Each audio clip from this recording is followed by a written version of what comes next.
നിലമ്പൂരിൽ 53-കാരന് സൂര്യാഘാതമേറ്റു. നിലമ്പൂർ മയ്യന്താനി പുതിയ പറമ്പൻ സുരേഷിനാണ് സൂര്യാഘാതമേറ്റത്. കഴിഞ്ഞ ദിവസം മമ്പാട് നിന്നും നിലമ്പൂരിലേക്ക് വരുമ്പോഴാണ് സംഭവം. കൈകൾക്കും വയറിനുമാണ് പൊള്ളലേറ്റത്. കൈകളിലും വയറിലും വലിയ തോതിൽ കുമിളകൾ പൊങ്ങിയ അവസ്ഥയിലാണ്. വിവരം നിലമ്പൂർ ജില്ലാ ആശുപത്രി സൂപ്രണ്ടിന്റെ നിർദ്ദേശപ്രകാരം ജില്ലാ ആശുപത്രി ചികിത്സ തേടി.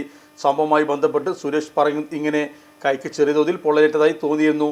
വീട്ടിലെത്തി തണുത്ത വെള്ളത്തിൽ കഴിയപ്പോൾ നീറ്റൽ അനുഭവപ്പെട്ടു. പിന്നീടാണ് കുമിൾ വന്നു തുടങ്ങിയത്.